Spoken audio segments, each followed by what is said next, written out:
What's going on, everyone?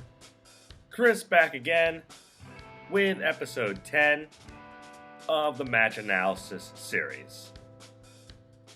This time we are going back to 2006.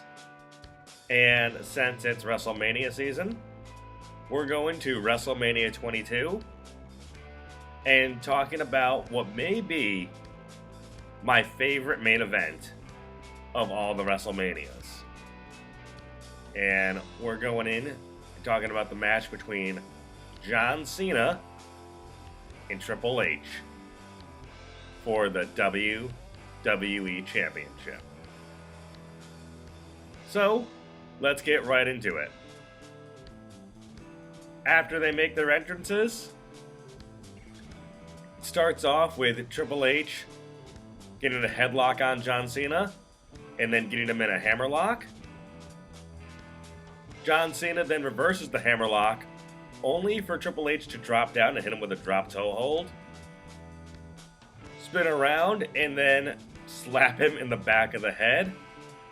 To a huge reaction, by the way. And it just showed that Triple H was the superior mat wrestler.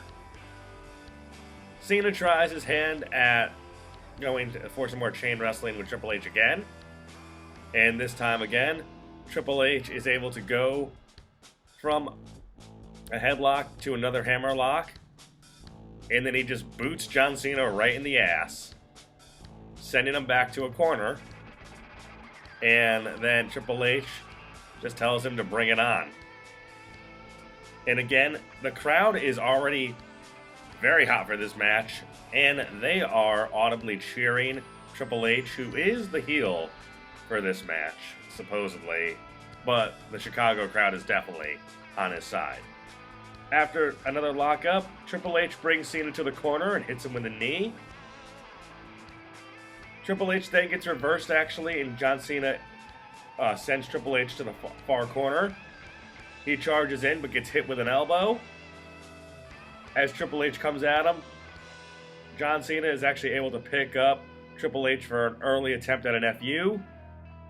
But Triple H slides off his back and then just nails Cena with a straight right hand to the face, knocking him down. They lock up again, and this time Triple H is just able to toss Cena through the second and third ropes and throws him to the outside. And after that, instead of going out after him, he actually turns around and he starts playing to the fans some and starts embracing their cheering a little bit. Which again is interesting because Triple H had been a heel for about 4 years up until this point. Cena comes in and finally starts mounting an offense. He hits Triple H with a bunch of right hands. And then he sends Triple H to the buckle and hits a back body drop, a cover, and a 2 count. Cena then sends Triple H to the buckle again and then hits his fisherman suplex to very audible boos in another cover and another 2 count. Cena then puts Triple H in a rest hold. He puts him in a reverse chin lock. Kind of interesting that we have the babyface going for the rest hold early. And as he does this, he's met with chants of, "You can't wrestle." Triple H is able to fight out of it and take Cena to the corner. But as they slug it out, Cena is able to get the better of Triple H. And then he whips him to the corner again, and then Triple H takes his trademark bump over the top rope and sends himself to the outside. On the outside, though, Triple H is able to thumb Cena in the eye using some heel tactics. He brings Cena over to the ramp and goes for a pile driver, but Cena reverses it to a back body drop, and Triple H gets back body dropped onto the steel gurney. Cena then goes back into the ring, and then he goes back out, and he's able to bring Triple H back in. He goes for a cover, and Triple H once again kicks out. Cena goes back to work with some right hands, but this time when he sends Triple H into the ropes, Triple H is able to counter with the Harley Race high knee, and we have a brief double down. Triple H then goes into some more heel tactics, and for his offense, he just starts choking.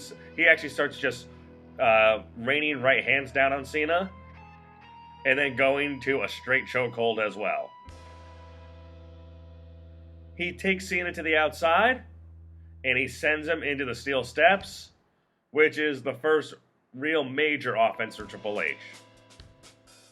Triple H then comes back into the ring, and he plays to the fans some more. Again, starting to embrace their cheering. He then goes and hits a suplex, and then his trademark knee drop. After that, Cena's able to reverse an Irish whip, but he lowers his head, and Triple H hits his face buster, and then takes down Cena with a clothesline and a cover, but Cena kicks out. Triple H then stays in the offense with a Rick Rude style neckbreaker. And then, once again, when Cena reverses an Irish whip into the ropes, he lowers his head again, because he didn't learn his lesson. And Triple H then hits a swinging neckbreaker. And then he actually puts Cena in a neck vice for a rest hold. All while hearing the chants of Triple H, Triple H by the crowd. After that, when Cena fights out of the neck vice, he then hits the ropes, only to be met by a sleeper by Triple H. Cena is then able to get out of the sleeper by driving Triple H into the corner, and then hitting Cena with shoulder tackles in the corner, only to be met by a boot to the face by Triple H. Triple H then hits the ropes, only to be hit with a clothesline from Cena, and now we have a double down. They get up and they start trading punches to the chant of "Boo! Yeah!" from the crowd, where the crowd is booing Cena and cheering on Triple H. Cena's able to get better of that, and after a boot by Triple H, Cena's able to fight back with 2 clotheslines and a power slam. So a Lex Luger comeback for you. He then hits that spinning back suplex powerbomb, and then he gives the sign for the 5-knuckle shuffle. And we get my favorite shot of WrestleMania 22, where he gives Triple H the "You Can't See Me," and the camera pans out and shows the entire crowd booing Cena's offense. Cena hits the ropes, but Triple H is able to pop up and hit a spine buster, and the crowd again goes crazy for Triple H. A cover and a kick out. Once Cena hits the ropes again, he's actually able to hit his flying shoulder tackles, much to the crowd's dismay. And while Triple H is able to counter one of those shoulder tackles and able to hit a sleeper on Cena, Cena's able to reverse the sleeper and hit a back suplex, and then he's able to hit the 5-knuckle shuffle. After Triple H misses the clothesline, Cena then does hit a drop toe hold of his own and gets Triple H in the STFU. The crowd is really unsure of what's going to happen, but like a courageous babyface, Triple H withstands the pain and makes it to the ropes. After Triple H gets to the ropes, Cena goes for an FU again. Triple H is able to slide off, and he's able to shove Cena and into the referee, and they're both in the corner. And then Triple H hits a low blow on both the referee and John Cena. He gets to the outside, and he's able to grab his sledgehammer. And actually, before he goes outside, he actually mocks Cena with the "You Can't See Me." And then he gives him a DX crotch chop, which gets the biggest reaction of the match. So after again he gets his sledgehammer, he comes back into the ring. Cena's able to fight him off at first with some right hands, which makes Triple H drop the sledgehammer. Cena hits the ropes, but Triple H is able to recover and nail Cena in the head with a sledgehammer. Triple H drapes an arm over Cena for a cover. We only get a 2 count. Triple H goes for another cover, but another kick out. Triple H then goes for the pedigree, but Cena counters with a back body drop. And then he's able to hit the FU on Triple H, only for Triple H to kick out. Cena then goes to the top rope, which is not common of him at this point. And he goes for a diving crossbody, which he misses.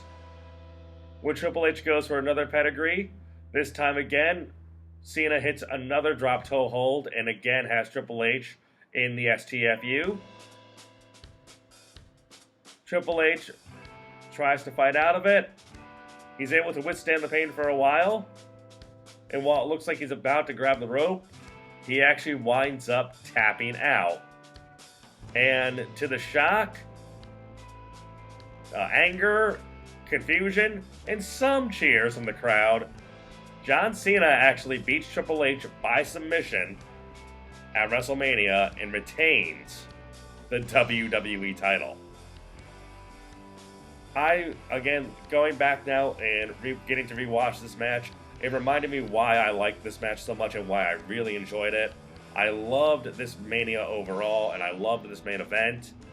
I thought the crowd really added so much to this match. I think that, well, the psychology was a little interesting because the crowd was so behind Triple H, and eventually Triple H started going with it and started, like I said, embracing the cheers. How hot the crowd was really added a lot to the environment and really made it a memorable main event that I can still look back fondly on all these years later. The match also gave the hint, one of the first hints to a reuniting of DX later that year, in that summer.